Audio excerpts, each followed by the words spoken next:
सेवेलागी सेवक भायो अहो स्वामी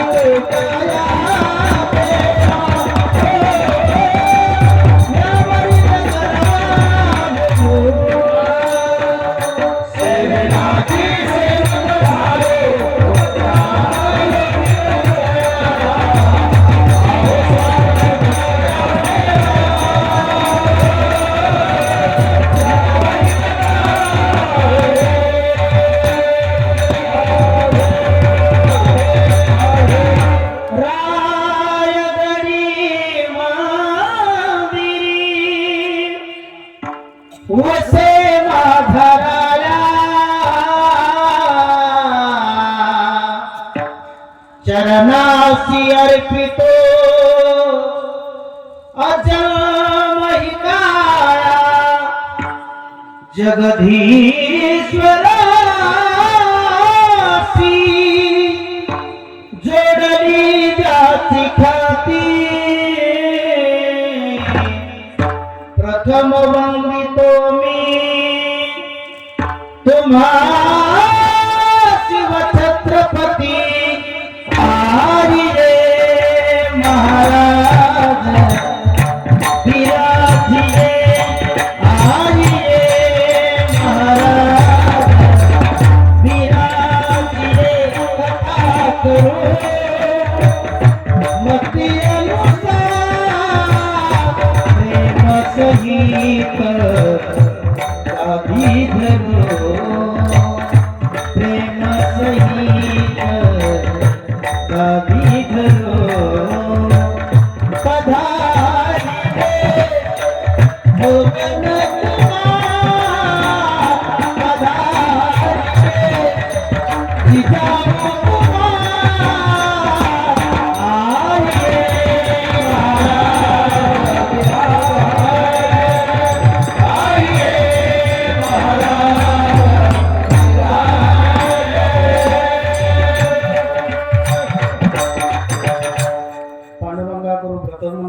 आइए चरण संतांच्या त्यांच्या कृपादानी कथेचा विस्तार बाबा सद्गुरु दास तुका जयांचे केलिया स्मरण होय सकळ विद्यांचे अधिकरण तेची वंदन श्री चरण श्री गुरूंचे ते नमस्कार आणि आता मस्तक हे पाया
पायावरी या वारकरी संतांच्या आम्ही तेने सुखी मना विठ्ठल विठ्ठल मुखी तुमचे एर वित्त धन ते मज मृत्यू के समान प्रस्तुत प्राप्त कीर्तन सेवेकरिता निवडलेला अभंग विश्ववंद्य महाराष्ट्र भूषण वारकरी संप्रदायाचे अधिगुरु तथा हिंदवी स्वराज्याचे संस्थापक छत्रपती शिवाजी महाराज यांचे धर्मगुरु अर्थात विश्ववंद्य जगद्गुरु श्री संत तुकाराम महाराजांचा चार चरणाचा अभंग असून या अभंगाद्वारा भगवान श्री तुकोबारा जाणता राजा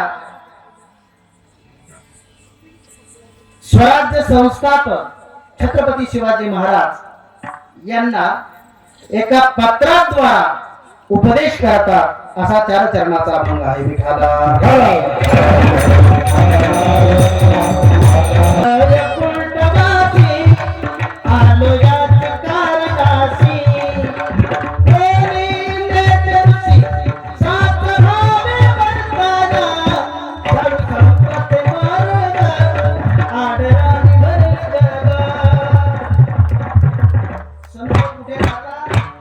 वैकुंठात म्हणजे अद्वैत स्थितीला राहतात जिथं कोणत्याही प्रकारचं द्वैत नाही. मग इथं कशासाठी येतात? ते देव बघायचा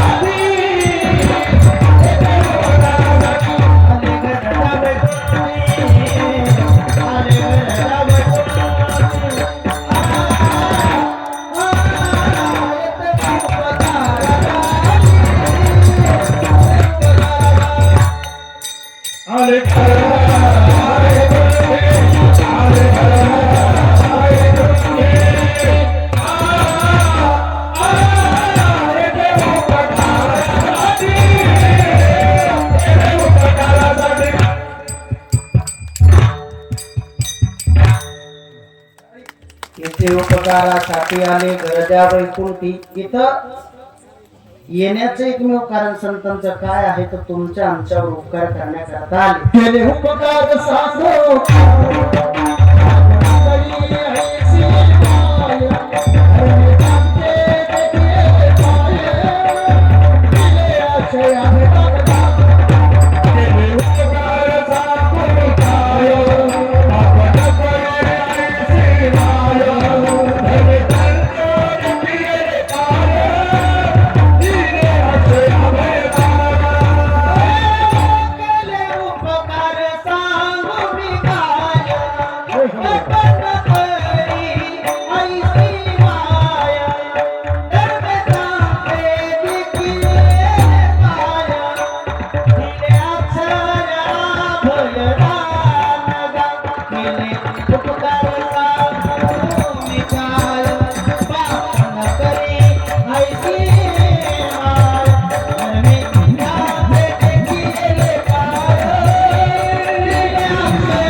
माय बापापेक्षा जास्त उपकार केले.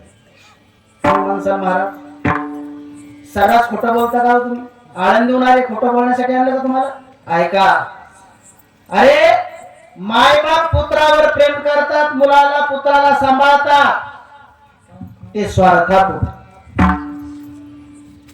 माय बापे सांभाळती लोभा कारणे पाळी. मुलाला आपण लहानपणी सांभाळलं म्हणजे आपण म्हातारे झालो म्हणजे हे आपल्याला सांभाळेल, हा त्याच्या पाठीमाग स्वार्थ आहे. पण संतांचा कुठला स्वार्थ नसताना सुद्धा काय उपकार करतात संत तर ऐका. जगद्गुरु तुकोबाराय म्हणतात, त्यांनी केलेले उपकार मी काय सांगू, म्हणून पुढे शब्द घातले, बाप न करी आईशी माय. माय बाप जे उपकार करू शकत नाही ते संत माय बापाने केले. काय केले उपकार महाराज? दिले अक्षय अभय दान. अक्षय म्हणजे ज्या धनाचा कधी क्षय होत नाही, ते लयाला जात नाही, असं अभयदान दिलं. याचा अर्थ निर्भयता प्रदान केली आम्हाला. आमच्या जीवनामध्ये आता कुठली भीती नाही, कुठलीच नाही. म्हणून संत इथं उपकारासाठी आले म्हणल्यापेक्षा तुका म्हणे आता उरलं उपकारा पुरत. म्हणून संतांच्या उपकाराच्या संबंधानं बोलायचं ठरलं तर संत काय उपकार करतात? एक नंबरला जागवतात, दुसऱ्या नंबरला शिकवतात आणि तिसऱ्यांदा सांभाळतात.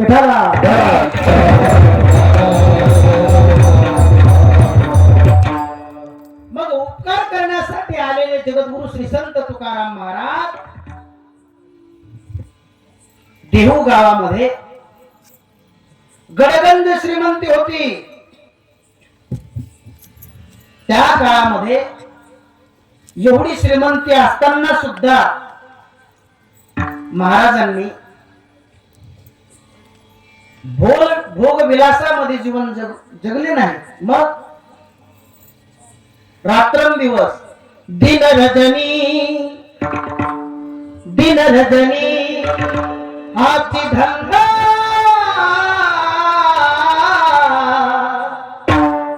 गोविंदाचे पवार रात्र न कळे दिवस न कळे अंगी खेळे दैवत हे रात्र दिवस त्या पंढरीश परमात्म्याचं भजन केलं कसं विठ्ठल माझा माझा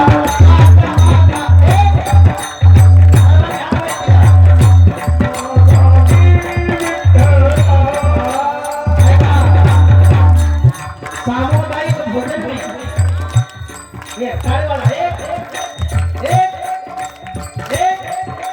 सामुदायिक भोजन में और सामुदायिक भजन में बहुत आनंद आता है। अखंड हरिनाम सप्ताह शंकर नगर पाटोदा 2024 मधील अखंड हरिनाम सप्ताहातील 5व्या दिवसाचे कीर्तन आपण आपल्या पुढे डोळ्यांनी बघत आहोत। 2025 अखंड हरिनाम सप्ताह आपण बघू याची शाश्वती नाही का भंगुर नहीं भरोसा क्या भरोसा है इस जिंदगी का साथ देती नहीं है किसी का साथ रुक जाएगी चलते चलते क्षमा भूल जाएगी जलते जलते मनो सर्वांनी आज काम करना है आज आपण पंढरीश परमात्म्याचं नामस्मरण करायचं विठ्ठल माता माता माता माता विठ्ठल माता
हरि का नाम विठ्ठल पांडुरंग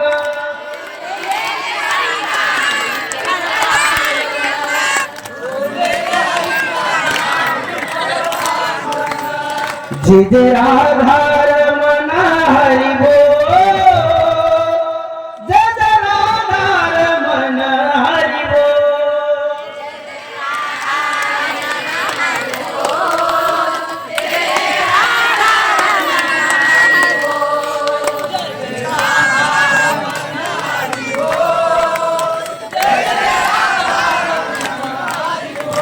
पुंडली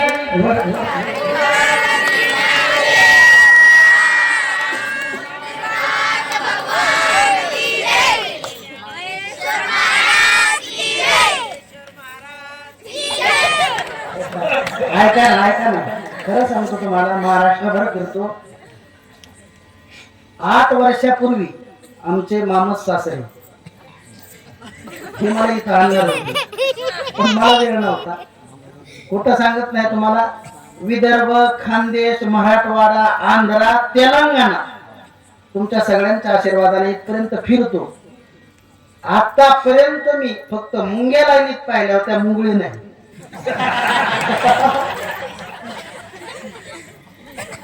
पण आपल्या पाटोद्यातील शंकर नगर इथले मुंगळे सुद्धा लाईनीत आहेत मुंग्यासारखे.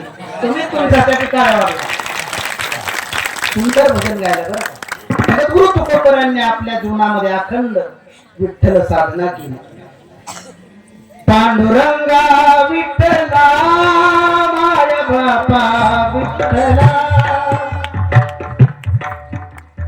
पांडुरंग पांडुरंग पांडुरंग पांडुरंग पांडुरंग पांडुरंग पांडुरंग. संपत्तीचा भोगविलास घेतला नाही. जगद्गुरु श्री संत तुकाराम महाराजांनी उलट दुष्काळ अटीला द्रव्य गेला माना स्त्री एकांना न करता मेली. सगळं वाटून दिलं हो लोकांना.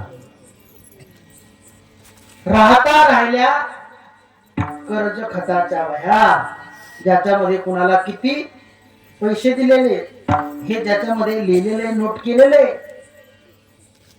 त्या वह्या खालीवर दगड बांधून इंद्रायणीच्या डोहामध्ये महाराजांनी स्वतः बुडवल्या. तुम्हाला जर माझं वाक्य पटलं तर सर्वांनी टाळी वाजवा. लक्ष देऊन ऐका. हातात नाही, इष्ट गेल्यावर पाठीमागून हात दिले. ऐका. विश्ववंद्य जगद्गुरु श्री संत तुकाराम महाराजांनी कर्ज खताच्या वह्या खालीवर दगड ठेवून इंद्रायणीच्या डोहात बुडवल्या. म्हणून माझ्या जगद्गुरु तुकोबरायांचा गाथा दगडा सहित इंद्रायणीवर तरंगला. जरी दगडा सहित वाया तारी येल्या जायच्या उगच तरला नाही गाथा. म्हणून अगोदर संसाराचा नावे घालून या शून्य वाढता पुण्य धर्म केला. संसारावर गाडीचा चाका एवढा शून्य ठेवला आणि आज जो धर्म तुम्हा आम्हाला दिसतोय ना हा वाढता त्यांनी केला. मग असे जगद्गुरु तुकोबराय ज्या वेळेला कर्ज खताच्या वह्या डोहामध्ये बुडवलेले आहे. कधी भामचंद्रावर, कधी बोराटा डोंगरावर, कधी भंडारा डोंगरावर महाराज जात आहेत. आणि मग मा साहेब जिजाऊ प्रेमाने श्री तुकोबाराय आपल्या धर्मपत्नीला आवली म्हणायचे.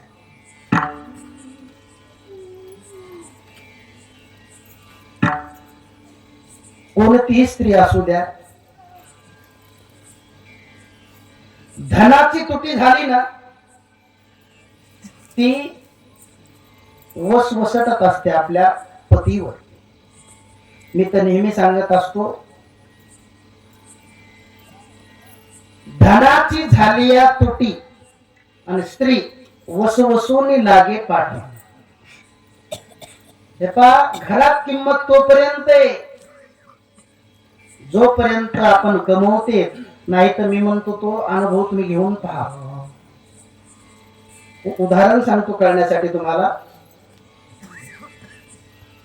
एखादा अण्णा असतो, इथला सोडून अण्णा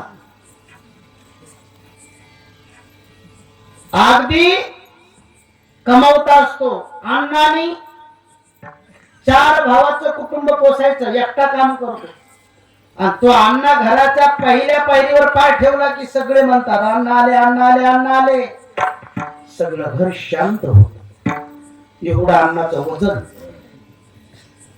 आता अन्नाचा पैसा येणं बंद झाला.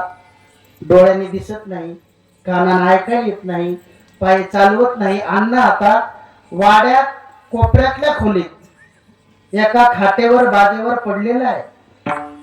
जागेवर बसून भाकरी अन्नाला. अण्णाच्या नातवाचं लग्न झालेलं, नातवाला पंतू झाला, म्हणजे अण्णाला पंतू. आणि मग हे अण्णा खोकलला ना सगळ्यात पहिल्यांदा शेजारी म्हणते, शेजारी न म्हणती मरण कामेला आणि कंटाळा येणे. शेजारी म्हणते मेलं का मरत नाही, सारखं खोक खोक खोक करीत राहते शेजारी म्हणते. आणि अण्णाची स्वतःची बायको काय म्हणते माहिती, बाईल म्हणे कर, खर म्हणजे गाढव, हे आमचं गाढव, मरता तरी बरे नाशिएल घर तुमको निया. हे आमचं थेरडं गाढव का पटकन मरत नाही, सगळं घर यांना ठुमठुम ठुमकून नाचलंय. हे अण्णावरच उतरलेलं प्रेम. बर बाळ्या म्हणजे आता पंतू रडतो आणि मग नाचून त्याला समजावून सांगते, बाळ्या रडू नको, पण त्याचं रडणं थांबत, रडू नको, त्याचं रडणं थांबत नाही. त्यावेळेला शेवटी नाईला जाणार ती म्हणते, आता का रडला बाळ्या, तर तुला माहितीये का सगळ्यात मागच्या खोलीत बागुलबो आहे. सांगा तुम्ही या प्रपंचात अन्नाचा बागुलबो पहिला उशीर लागला का. हरी जो बरी चढण गा तो बरी पाण्याची माग आणि ती गाणं तो इंद्रिय बाबाने आला बाबूला बरी चढण सब कैसे भाई दिल का साथी नहीं कोई. सदा शृंगार भूषणे कांता लवे बहु माने. तुम्हाला असं वाटतं का तुमचं कोरोनाच्या काळात आमचं सुद्धा अवघड झालं. काय सांगू तुम्हाला, आता आपण सगळे कोरोनाच्या तडाख्यातून वाचून आलोत म्हणून बरे. कोरोनाच्या काळात 1.5 वर्ष कीर्तन नाही, प्रवचन नाही, भजन नाही, काहीच नाही. दिवस माळा होता, बाया खुर्ची टाकून बसलो. त्या काळामध्ये आमचा मात्र आम्ही फायदा करून घेतला. म्हणजे अभ्यास, ज्ञानेश्वरी पारायण, गाथा पारायण, श्रीमद भागवताचा अभ्यास, रामकथेचा, शिवपुराणाचा, हे पाठांतर, नाथ बाबाचा हरिपाठ घेऊ लागलो मी. न जायचे ताठा नित्य खटाटोप असं म्हणू लागलो. म्हणलो की वटवट कैसे तेगा प्रेमाविन भजन नाकाविन मग असं मी हरिपाठ म्हणू लागलो. आमच्या गल्लीतले एक भांड पुत्र, अर्ध काळ अर्ध पांढर, असं आमच्या दारात आलं. दारात आल्यावर बायको झाडीत झाडीत झाडीत त्याच्यापर्यंत गेली आणि तिनं चुकून झाडाच्या ती बाजू हातात धरली आणि झाडूची मूठ पुढे केली आणि मारता येईल तेवढ्या जोरात त्या कुत्र्याच्या पाठीला. नाही एवढ्या नव्हती मारली, कारण कुत्र्याची कान आहे आपल्याला अजून. नुसते ते झाडू नाही मारला, मारताना ती एक शब्द म्हणली, हाड मेल्या 1.5 वर्ष झाली इथंच मरतोस. म्हणले त्या कुत्र्याला लागले ह्या कुत्र्याला. मग मीच म्हणलं जाऊ दे रे बांड कुत्रे पण हरिपाठ म्हणायले जाऊ दे. कारण कसं आहे, रोजचे पाकिट यायचे ती सवय लागली ना. काय सांगा तुम्हाला, एक दिवस असंच कॉटवर पडल्या झोपट लागा ना, सकाळचे 3 वाजली. म्हणलं मला झोप का लागा ना. मग मी विचार केला आपल्याला रोज पाकिट घ्यायची सवय मग झोप लागती. मग बायकोला म्हणलं इमानदारीनं सांग, आतापर्यंत तो जेवढे पैसे चोरले तर त्याच्यातून फक्त एका पाकिटात तुझ्या मनाने घाल, नाही तर कागदाची पुडी कर, त्याच्यात पैसे घाल, मला बुक्का लाव, नारळ त्याच्या खालून पाकिट दे. तिला खरंच चोरलेल्या पैशातून मस्त एक पुडी बांधली कागदाची, खाली ठेवली, वरून नारळ ठेवलं, मला बुक्का लावला आणि हातात दिलं की ते घेऊनच झोपी गेलो. सवय 1 रुपया सुद्धा येईन. डायरेक्ट म्हणली ना बांड कुत्र 1.5 वर्ष झाली इथंच मरत. मला घाले बरं वाटलं असेल का. मी म्हणलं होय रे, शेवटी आता मी 12 गावचं पाणी प्यायला शांत कसा बसल. मी म्हणलं चल ना आपण जालन्याला शॉपिंग करायला जाऊ. ती म्हणली असं चला म्हणे. 2 व्हीलर काढली, दोघांनी ते मुंगशे लावले, काय म्हणतात त्याला, मास्क म्हणत नाही का, नाही बैलाची गेली माणसाला आली होती म्हणून मुंगसच म्हणतो त्याला. मास्क लावले आणि रामनगर जवळ गेलो आणि समोर एक कुंभार आपले गाढव घेऊन येतो. सगळ्यात म्हातारा गाढव समोर होत. गप्पा साव का नाही बायको ना, मला म्हणते होय व. मी काय म्हणते हे दोन शब्द अजून मला कळायला नाही हा. तुम्ही ते विचारच करू नका. हो आता इथं उभा राहून मी तुम्हाला सांगतो मला कळालं म्हणलं तुम्हाला कळते तुम्ही होय मग मी काय म्हणते माणूस पंक्चरच तेवढा मनुष्य असू द्या तुम्ही. मला म्हणते होय व. मी काय म्हणते म्हणलं म्हण ना. तुमचे पाहुणे आले तर राम राम घाला. मला काय कळना म्हणलं समोरून फक्त गाडवं दिसायली आणि एका द्यायला पण मला असं कोण म्हणत असं मी. अहो म्हणजे तुम्हाला कळतंय का तुमचे पाहुणे आले तर राम राम घालाव ना. मग माझी टुप्पी येतली गाडी उभी केली त्याला म्हणलं उतर खाली. मी उतरलो गेलो मेन हवेला जे सगळ्यात म्हातारं गाडं होतं डायरेक्ट त्याच्या दोन्ही पायाला असं हातात धरले आणि डायरेक्ट लोटांगण घातलं. म्हणलं राम राम सासरे बुवा.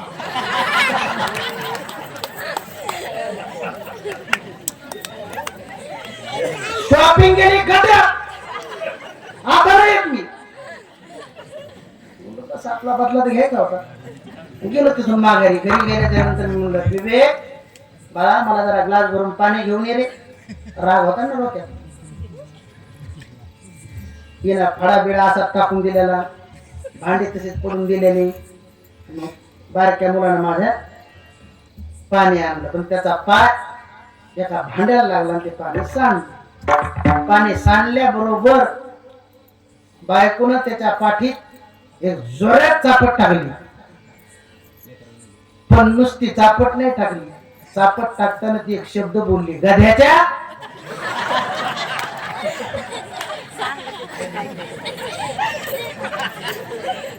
माझं एवढं इचकायला नाही हे तुमचंच सांगायला विठ्ठला.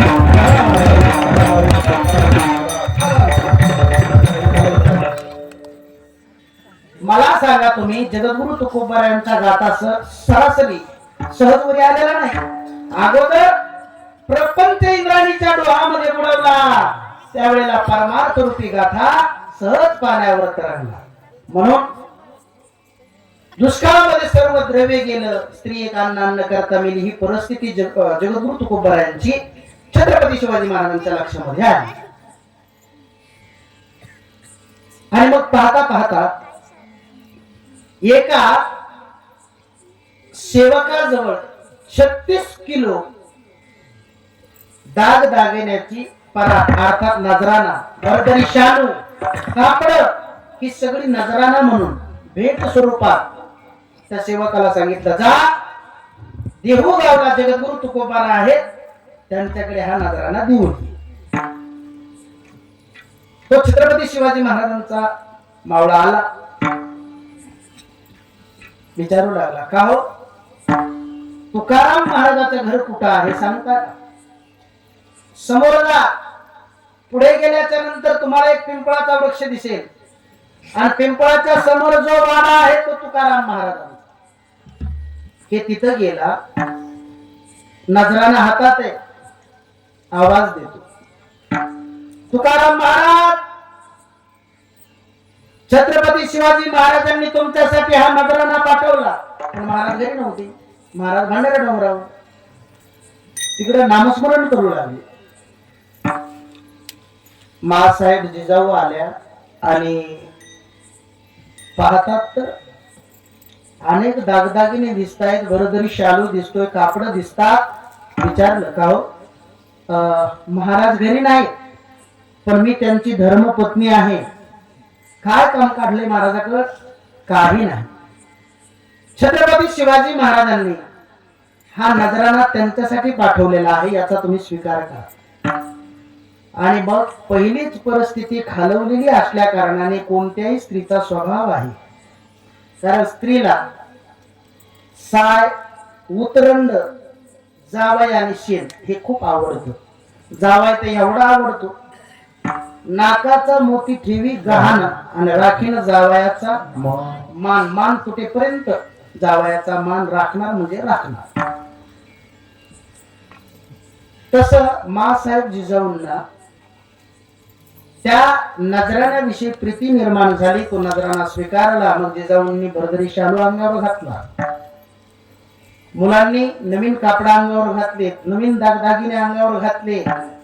शृंगार केला आणि बाजूला छत्रपती शिवाजी महाराजांचा तो मावळा उभा आहे आणि तेवढ्यात महाराज समोरून आले. पांडुरंगा विठ्ठला माय बापा विठ्ठला. भजन करीत करीत महाराज आले. पाहता तर जिजाऊच्या अंगावर भरभरी शालू आहे. मुलांच्या अंगावर सुद्धा नवीन कापड दिसतात. दागदागिन्यांनी सगळी ही शृंगार करून आपल्याला बघायला मिळतं नेमकं हे सगळं आलं कुठून.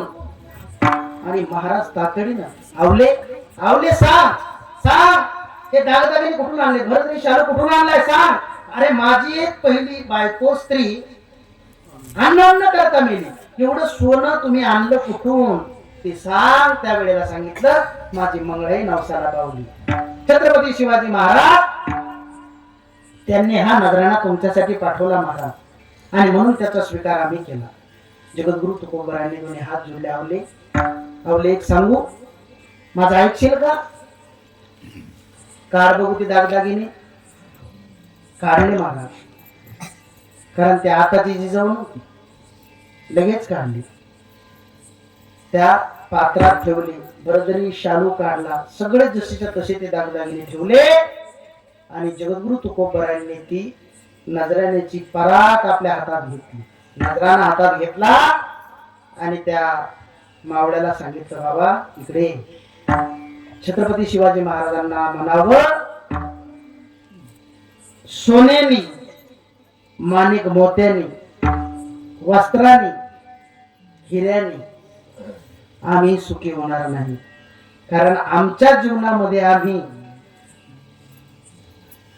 हिऱ्याला माणिकाला मोत्याला वाळूच्या खड्याप्रमाणे धरतो. माणिक पाषाण कडे जैसे. मग तू एक काम कर, आम्ही सुखी व्हावं याच्यासाठी महाराजांनी नजराणा पाठवला ना, पण याच्याने आम्ही सुखी होणार नाही.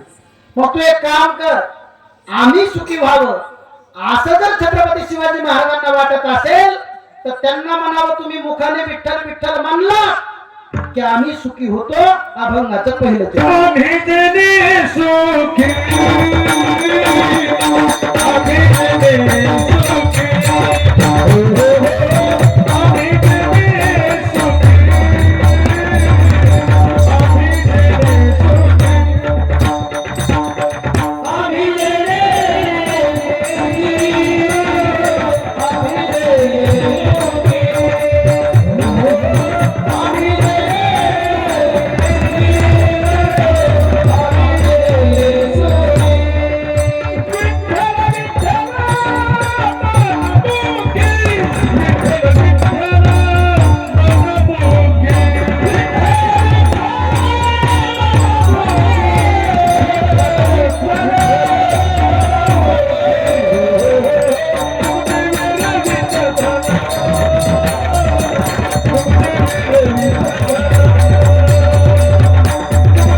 महाराज अभंगाच्या पहिल्या चरणामध्ये म्हणतात अरे आम्ही सुखी व्हावं असं जर छत्रपती शिवाजी महाराजांना वाटत असेल तर त्यांना एक निरोप सांगा.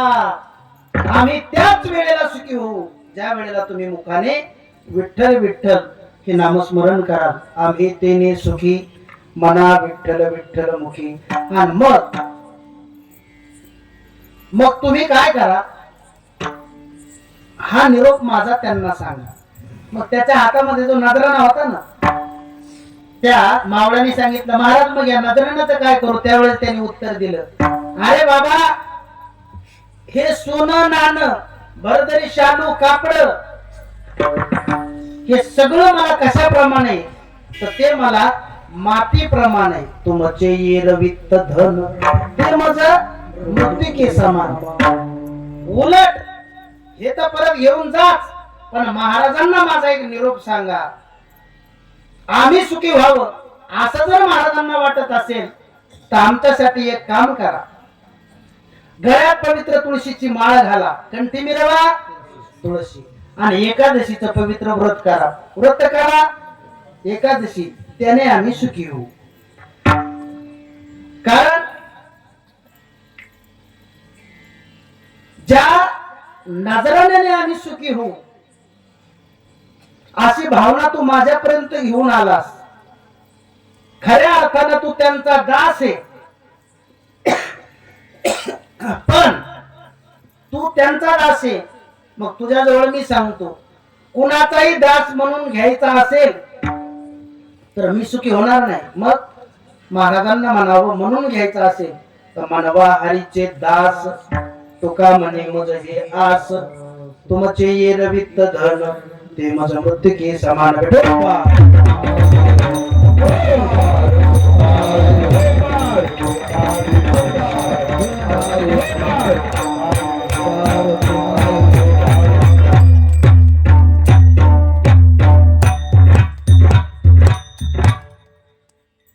जगद्गुरु तुकोबारायांनी त्या काळात 36 किलो सुवर्णाची परात नजराना परत पाठवला आणि महाराजांनी उपदेश केला. आताच्या काळात जर 1 किलो सोनं माझ्यासारख्या महाराजाकडे पाठवलं असतं तर मी सेवकासह 2-3 महिने इकडे ठेवून घेतलं असतं. लक्षात येतंय का? जगद्गुरु तुकोबारायांच्या जीवनामध्ये त्यांनी धनाला किंमत दिली नाही, मानाला किंमत दिली नाही. त्यांनी फक्त परमार्थाला दिली. का? परम म्हणजे श्रेष्ठ आणि अर्थ म्हणजे धन.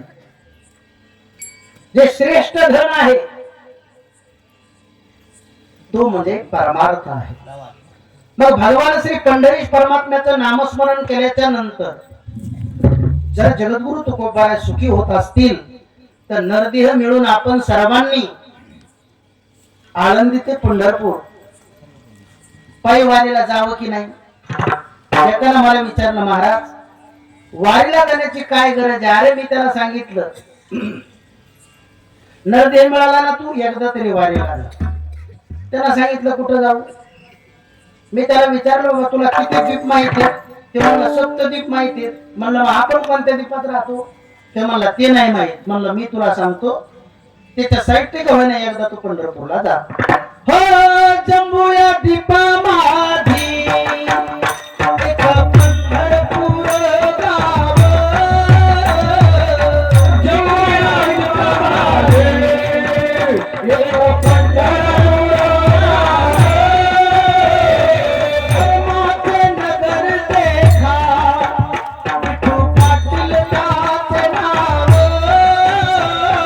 धर्माचे नगर देखा विठू पाटील त्याचे नाव,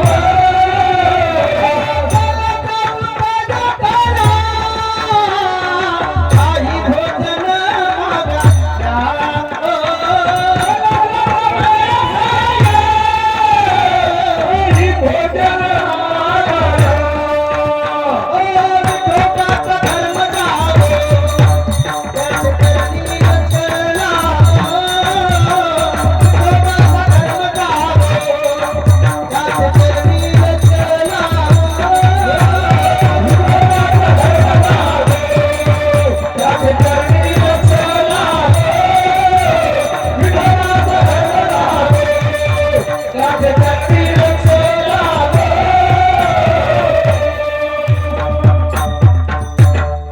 नरदेहाला आपण आलोत ना, मग एकदा तरी जंबूया दीपा माझी एक पंढरपूर गाव,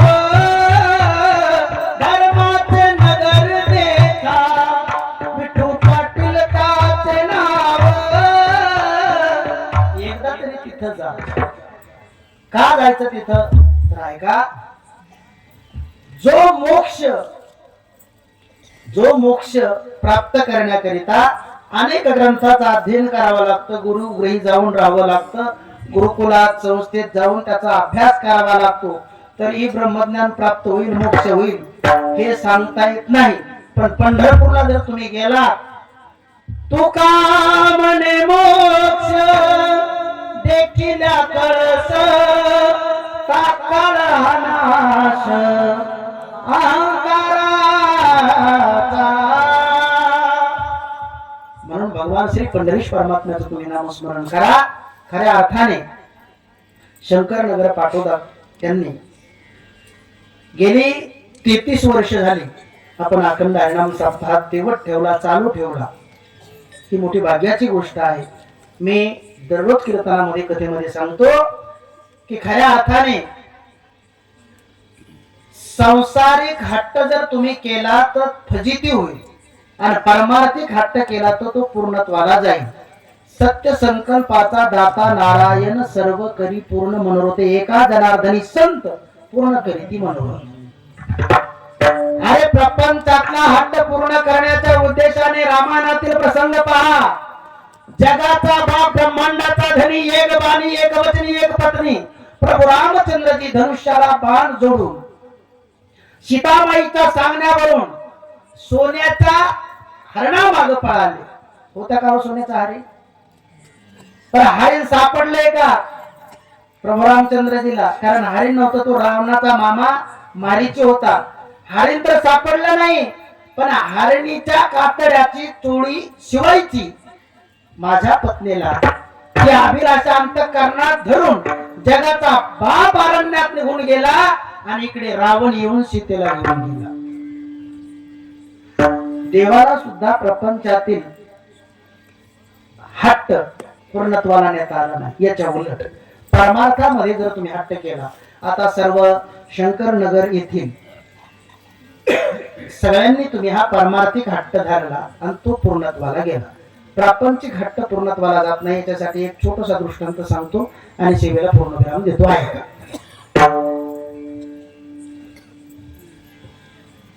एक डॉक्टर आणि त्याची बायको डॉक्टर ही भजनी मंडळाचे अध्यक्ष होते.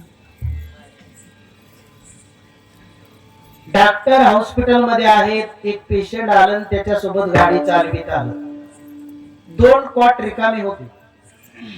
जे आजारी होत ते एका कॉटवर पडलं आणि एक मोकळा कॉट पाहून काहीच दुखत नव्हतं, आजार नव्हता, तरी सुद्धा रिकामच पडलं. जेवण जास्त झालेलं होतं म्हणून. डॉक्टरना इंजेक्शन मध्ये औषध भरलं आणि एअर काढीत असताना प्रियंकाचा फोन आला. म्हणजे बायकोचा, इथली प्रियंका सोडू. एअर काढीत असतानाच तिकडनं प्रियंका म्हणाली, श्याम तुला कळतंय का काय आहे ते? अरे मला माहित नाही प्रियंका, माहिती नाही. काय जीवन झालंय तुझं? त्या इंजेक्शन सारखा झालाय तू. औषध घ्यायचं सोडून द्यायचं. अरे आज माझा जन्मदिवस आहे, आज अभिष्ट चिंतन सोहळा वाढदिवस आहे माझा. एवढा आनंद झाला त्या श्यामला, म्हणजे डॉक्टरला एवढा आनंद. जे आजारी पडलं होतं का ते सोडून दिलं आणि जे कच्चून जेवण करून पडलं होतं उग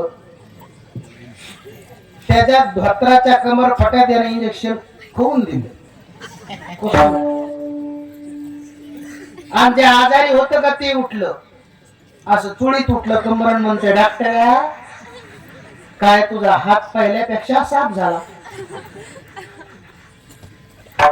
आनंदाच्या भारात घरी गेलं. ती भजनी मंडळाचा अध्यक्ष असल्यामुळे तिने सांगितलं, बर का श्याम, काय म्हणते प्रियंका, आज माझा जन्मदिन आहे, माझा वाढदिवस आहे. अजिबात मला माहिती नाही, मला भारतात आतापर्यंत कुणीच वाजवलं नाही असं वाद्य तुझ्याकडून गिफ्ट. याला फॉर्च्युनर गाडी काढली, 10 लाख रुपये तिकीट टाकले, पंढरपूरला गेलं, विठ्ठल म्युझिकल मध्ये गेलं. का भारतात आतापर्यंत कुणीच वाजवलं नाही असं वाद्य तुमच्या दुकानामध्ये आहे का? चाल मोहरा. तुम्ही पंढरपूरला गेलात ना, लक्षात येईल तुमची तिकडली भाषा आहे. चले मोहर. पंढरपूरहून पैठणला आलं, पैठणहून आळंदीला, कलासागर मध्ये गेलं. महादेव अण्णाचा अण्णा बोला डॉक्टर साहेब, भारतात आतापर्यंत कुणीच वाजवलं नाही असं वाद्य मला घ्यायचंय. अण्णाने सांगितलं, तुमच्या डोक्यात फरक झाला का डॉक्टर साहेब? भारतामध्ये आतापर्यंत जे वाद्य कुणीच वाजवलं नाही ते वाद्य दुकानात आणून का दुकानाची चौकट करत घ्यायची का मला? अगोदर वादक लागेल का नाही, मग ते वाद्य दुकानात. नाराज झालं. महाराष्ट्रभर फिरलं फॉर्च्युनर गाडी घेऊन आणि बोंबलत गावाच्या जवळ आलं आणि एक पूल बघितला आणि त्या पुलावर डोक्याला हात लावून डॉक्टर बसला. त्याचा एक वर्ग मित्र आला. डॉक्टर, कुणी काय टेन्शन दिलं का? अरे नाही रे बाबा. मग नाराज काय? तसं काही नाही, तुझ्या भाऊजीचा वाढदिवस आहे, तिला सांगितलं भारतात आतापर्यंत कुणीच वाजवलं नाही असं वाद्य, मला गिफ्ट द्या. एवढंच ना, मी करतो व्यवस्थित. मग याला काय केलं, 10 लाख रुपयातून 1 लाख रुपये त्या मित्राच्या हातात दिले. ते मला हा एवढे पैसे लागतच नाहीत ना, उगं 50 रुपये, फक्त 50. डॉक्टरला तर आश्चर्य वाटलं. मला 50 मध्ये वाद्य, मला 50च. 50 रुपये घेतले, कुंभाराच्या वाड्यात गेलं, एवढं असं छोटस गाडगं आणलं. हे दारात असताना एक जण परेशान करू आले, दिने बिडी. त्याला फोन केला, म्हणजे ते घाला 3 बिंडल पेट्या घेऊन देतो मला इकडे. ते 3 जण जोडीदार घेतले, ने चौक होता. 3 कट्टे नेले, एका अरण्यात गेले. बोरीच्या झाडाला 5 महिन्याचं उपाशी एक आजोबा बसलेलं होतं. याला सांगितलं ते तिघाला, हे पहा मी म्हणेन त्यावेळेला बिड्या पेटवायच्या आणि सोबतच धुपण सोडायचं, कमी जास्त झालं की रटेली. तिघांनी बिड्या सोबत पेटिल्या. याला इकडनं असं गाडगं धरलं, तोंडावर पोतं घेतलं. बिड्याचं धुपण त्या माशाला लागून त्या सगळ्या माशांनी प्रवेश कुठे केला, त्या गाडग्यात केला. खिशातला हातरुमाल काढा, त्याला बांधला. किराणा दुकानात गेला, 2-3 चुन्याच्या डब्याने एक कावाची डबी आणली, मस्त रंगरंगोटी केली आणि डायरेक्ट त्या फॉर्च्युनर जवळ डॉक्टर जवळ आला. मला डॉक्टर तुमचं टेन्शन गेलं. मला टेन्शन गेलं? आणि होय रे मित्रा, याला पिन खोसायला जागा नाही, याला शिर टाकायला जागा नाही, हे चार्जिंग वर चालतं का, हे वाद्य नेमकं आणलंय कसं? त्या म्हणला तू टेन्शनच घेऊ, याला काही सुद्धा लागत नाही. म्हणले मग वाजवायचं कसं? म्हणजे सोपी पद्धती. त्यांना असं ते हातात घेतलं वाद्य आणि नुसतं हलवल्याबरोबर त्याचा आवाज आला, घुम घुम. आता उपाशी माशान त्या 4-5 महिन्याच्या. लय आनंद झाला डॉक्टरला. फॉर्च्युनर मध्ये बसलं, गेलं वाड्याच्या समोर, गाडी लावली. जुना वाडा होता चौकाचा. प्रियंका बस तुझ्यासाठी मी असं वाद्य आणलंय, भारतात आतापर्यंत कुणीच वाजवलं नाही. तिला एवढा आनंद झाला. सगळ्या गावातल्या महिला मंडळाची अध्यक्ष होती, भजनी मंडळाची ती. मग सरपंचीनबाई, आमदारीनबाई, सभापतीनबाई, तलाटीनबाई, त्या सगळ्या एकत्र आल्या आणि मग ते वाद्य असं मध्यभागी ठेवलं. वस्त्र त्याची चुंबळ करून ते वाद्य असं मध्यभागी ठेवलं. 2-3 म्हातारे होते पहा त्या गावात, पण लय खोडीचे. एक सुद्धा तरुण त्यांनी बाजूने भाव द्यायला नाही. खोडीचे म्हातारे असे बसले नाही. वकिलीनबाई म्हणले, डॉक्टरीनबाई आज वाढदिवस कुणाचा आहे? माझा आहे. अहो स्त्रीचा आहे का पुरुषाचा आहे? वाढदिवस स्त्रीचा आहे. मेल्या पुरुषांचं काय काम इथं? जावा म्हणा आजचा दिवस तुम्ही भजन बाहेरून ऐका. हे 2 म्हातारे थोडे हिरजबाज असल्यामुळे ते लगेच उठले, तार त्या वाट्यावर जाऊन बसले. पण हे खोडीचं म्हातार त्या वाद्याला येडा हाणून पाहू लागलं, कसं वाजत असं येडा घालून पाहू लागलं, कसं वाजत असेल. पिन नाही, शेल नाही, चार्जिंग नाही, कसं वाजत असेल. ते म्हातार असं मोठा दरवाजाला वाड असतं, हे असतं ना दरवाजा, तिथपर्यंत उमऱ्यापर्यंत गेलं. ते लगेच वकिलीनबाई आवाज दिला, ओ बाबा. अरे म्हणे काय वकिलीनबाई, तुमचं काम एक तर बसवू देणार, आता चाललो तर जाऊ देणार. तसं नाही म्हणे, आम्ही शास्त्रयुक्त भजन गाणारे, आम्ही शिकलेलं येतं, तुमच्यासारखं आडाने नाही. तर आणि भजने विक्षेप, कीर्तने विक्षेपतीची पण मरण. त्याच्यामुळे तुम्ही काय करा, या वाड्याला म्हणजे दरवाजाला बाहेरून कडी लावा. काय लावा?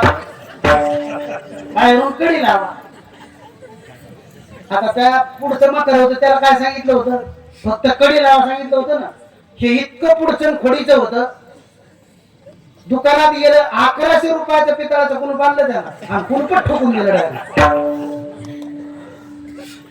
मग त्या वाद्याचं पूजन करीत असताना आमदारीनबाई समोर आल्या. मग हळद कुंकू, अक्षदा थोडी साखर त्या वाद्यावर पडल्याबरोबर वाद्य न हाली तारातून आवाज येऊ लागला वाद्याचा. घुम घुम. मग वकिलीनबाई म्हणल्या डॉक्टरीनबाई म्हणे बोला की वकिलीनबाई म्हणे हे वाद्य जर मध्ये असून एवढा सुंदर आवाज येतो तर वाद्य आपण बाहेर काढूया की, हे वाद्य आपण बाहेर काढूया की. का काय आता आमदारीनबाईच्या हातानं उद्घाटन होतं ना. कोणताच विचार न करता जसं वाद्यावरचं झाकण काढलं तसं वाद्य काढायचं नाही काम पडलं. सगळं वाद्य ऑटोमॅटिक बाहेर आलं. 5 महिन्याचं उपवासी वाद्य असल्यामुळं सगळ्यात पहिल्यांदा आमदारीनबाईच्या नाकाला त्या आमदारीनबाई आई, वकीलबाई आई, सगळे आई आई. आता त्या चांगल्या घरच्या सुशिक्षित असल्यामुळे सगळ्या शरीराला आशा होती. त्या माश्या चावून चावून चावून चावून माझ्याकडे बघू नका हो, माझ्या पिता 4 पटीन झाल्या. पुन्हा माशी यायची, चावली की आई असा आवाज यायचा ना. 2-3 म्हाताऱ्या बसलेली नाही. तिथे एक कॉलेज कुमार येऊन बसला. ते म्हणला तात्या ते आत काय चाललंय. ते म्हणले तुला कळत नाही रताळू स्वर लावायला त्या स्वर. अरे डॉक्टरीनबाईचा वाढदिवस आहे त्याच्या निमित्त महिला मंडळाचं केसेल भजीने स्वर लावायला तर स्वर. पुढीचं म्हातारं नाही रे स्वर लावायला रे, तर नेमकं काय म्हणायचंय का. तेवढ्यात कॉलेज कुमार म्हणला काय तात्या तुम्हाला तरी एवढ्या वयात कहून अक्कल पाहिजे होती. अहो भजन म्हणल्यावर तुम्हाला कळत नाही का. आपण नेहमीच ऐकत होतं रामकृष्ण हरी रूप पाहता लोचनी सुंदर ते ध्यान विठोबा रखमाई. आणि मग जसे म्हणत तसे अभंग असा भजनाचा क्रम आहे म्हणे. आणि तुम्ही म्हणाले असं कसं तिथे कोणी हाय आईच म्हणायला. खोडीचं म्हातार म्हणलं तुला अक्कल नाही म्हणला. मी काय कॉलेज नाही. महिला मंडळाचं तसं काही नसतं. त्या कुठं सुरू करतात आणि कुठं सोडून देतात.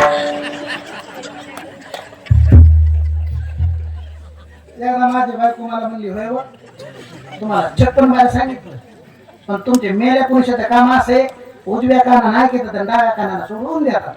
नाही म्हणलं तुमचं लय भारी काम आहे. दोन्ही कानानं ऐकतात आणि तोंडानं सोडून देतात.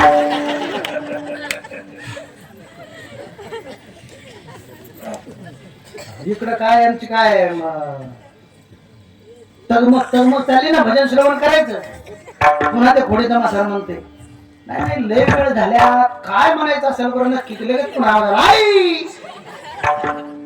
मग दुसरं म्हातारं होतं ते आतापर्यंत बोललं नव्हतं. ते म्हणलं अरे वेळ कमी असल्यामुळे तुम्हाला मी सांगतो त्याला काय म्हणायचे. त्याला गवळणीपासून सुरुवात करायची भाजणार म्हणजे गवळ लगेच आवाज आला आई. कळलं का तुम्हाला. अरे त्याला आई गाई नाही खाल्ली कमी माती गवळ म्हणायची. आणि तोपर्यंत हे आई आई कार्यक्रम चालला 2 वाजेपर्यंत. आणि मग हे घरचे आमचे नवरे उपास ना ते ऑफिसून आले. ते म्हणले आमचे काय कळालं एकमेकाला सगळे फोन. ते म्हणले डॉक्टरीनबाईचा वाढदिवस आहे. आले वाड्याच्या पुढे तर डॉक्टरीनबाईच्या वाड्याला पुढे लगेच आतून आवाज आला आई. म्हणले आत्ताशी घ्यायचे भजन गवळणीवर आले. पुन्हा आवाज आला आई. म्हणले ह्याच्या पुढे धाकाच नाही ना. नेमका काय प्रकार आहे म्हणून जसा एक कुलूप तोडून दरवाजा बाजूला केला. सगळ्या शायरी हाडाच्याच महिला मंडळ बाहेर येऊन आले. कुणालाच ओळखायला आपली बायको कोणती. आपण आपल्या घरी गेल्या म्हणून त्यांना ओळखायला आल्या. डॉक्टरला एक ऑपरेशन लागल्यामुळे डॉक्टर सकाळी 5 वाजता घरी आलं. बैठकीत बसलं आवाज दिला प्रियांका माझ्यासाठी पाणी घेऊन. आता प्रियांका अशी होती ती अशी झालेली ना की कधी डोक्यावर पदर घेतला नाही प्रियांकानं. इथं आपला खेळा ठोकून दिलेला. पदर खाली ग्राम स्वच्छता अभियान म्हणजे झाडणं चालू कचरा साफ करणं चालू जमापट. पण आज प्रियंका मात्र समोरून घोंगट घेऊन आली आणि म्हणे शा घ्या पाणी. हे मोबाईलच्या नादात होतं. ते म्हणले दीदी तू कधी आली कारण याची बहीण जाड होती ना. ते म्हणले दीदी तू कधी आली. अहो तुम्हाला येड लागलं काय? घ्या पाणी. तेच म्हणायला तिथे तू कधी आली? अहो म्हणे मी आहे ना. अहो तिथे तू कधी आली? अहो म्हणे मी तुमची बायको आहे ना प्रियंका. आणि म्हणे वाद्य दिलं त्यावेळेस तू सडपातळ होती. एवढी झाड कशी झाली? ते म्हणजे तुमच्या वाद्याचा परिणाम. पुन्हा आयुष्यात तुमच्याकडे मी कोणता हट्ट करणार नाही. याला म्हणतात प्रापंचिक हट्ट. प्रापंचिक हट्ट आपल्या जीवनामध्ये केला तर फजिती होईल. आणि असा परमार्थिक हट्ट जर तुम्ही केला तर तो भगवंताच्या श्री विठ्ठल परमात्म्याच्या कृपेनं पूर्णत्वात जाईल. म्हणून समस्त पाटोदीकर मंडळी जी आहे, शंकर नगर मधील जी मंडळी आहे, सर्वांना पुनश्च एकदा धन्यवाद देतो आणि प्रार्थना करतो पांडुरंगाकडे, जोपर्यंत चंद्र सूर्य आहे तोपर्यंत आपला हा अखंड हरिनाम सप्ताह असाच चालू राहावा अशी मागणी मागतो. पुनश्च एकदा